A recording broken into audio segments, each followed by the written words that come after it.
Definition of neurodiversity is the variation and differences in neurological structure and function that exist among human beings, especially when viewed as being normal and natural rather than pathological.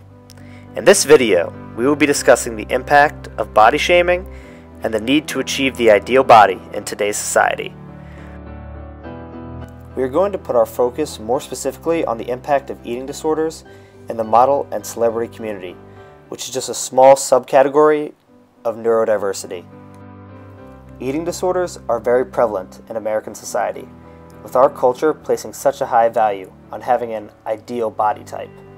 This ideal is reinforced by the media, as popular figures such as celebrities and models alike are pressured into maintaining a certain body standard, one that can lead to a multiplicity of health problems. Now let's take a look at some frightening statistics on models' health.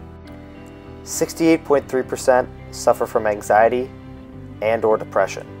64.1% of models have been asked to lose weight by their agency.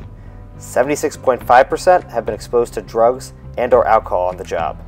48.7% do fasts, cleanses, or otherwise restrict their food intake over short periods to lose weight. 31.2% have had eating disorders.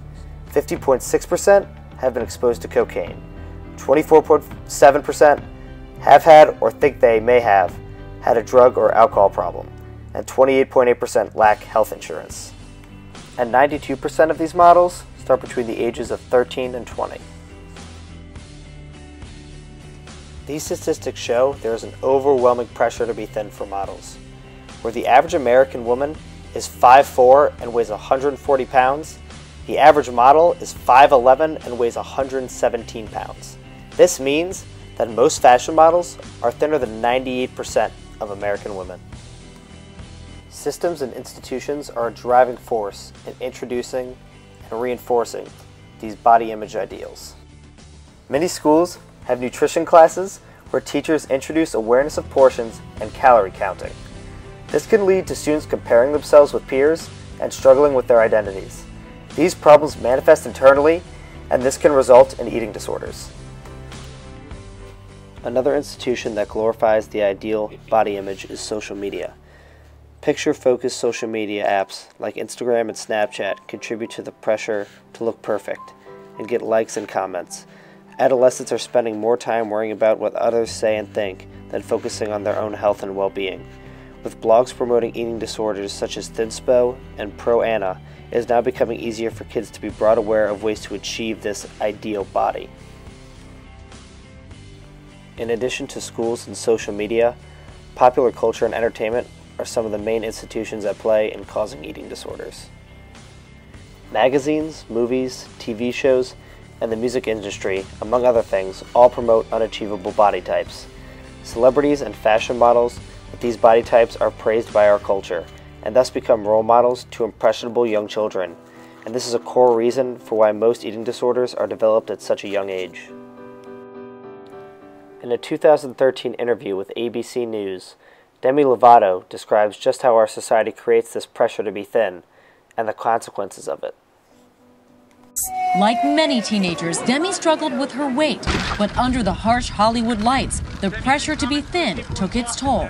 When I was growing up, I had no one to look up to in the spotlight that was a regular-sized girl. Like, this was the time when socialites were very, very thin and were going to clubs. And that's what I had on my wall. I had pictures of these girls that were like so tiny. But I have a 10-year-old girl who looks in the mirror and says, "I'm not skinny, I want to be skinny."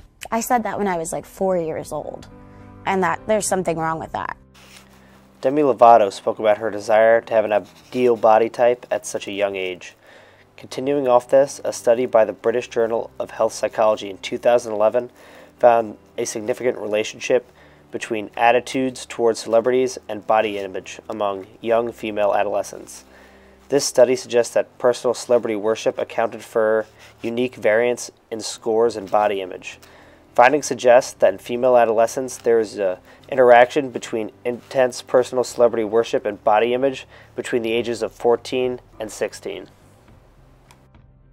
As we can see, there's a lot of evidence that eating disorders are a major issue, especially among models and celebrities who are in the public eye at all times.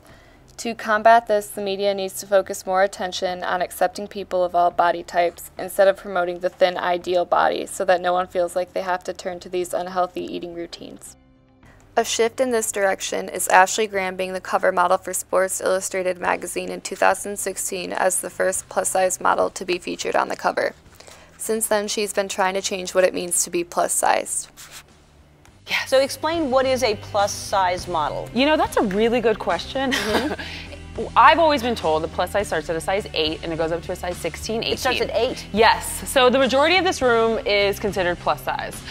Hope you feel better about yourself. Yeah. That's the problem. Like, we're telling women that they're plus size, and for me, I just like to call it like curvasexalicious. Curvasexalicious? Yes. On top of changes in the media, there also needs to be more awareness on eating disorders and the harm they can cause so we can work to lessen the prevalence of them. Although things are headed in the right direction, there is still a lot of work to be done in order to help prevent eating disorders.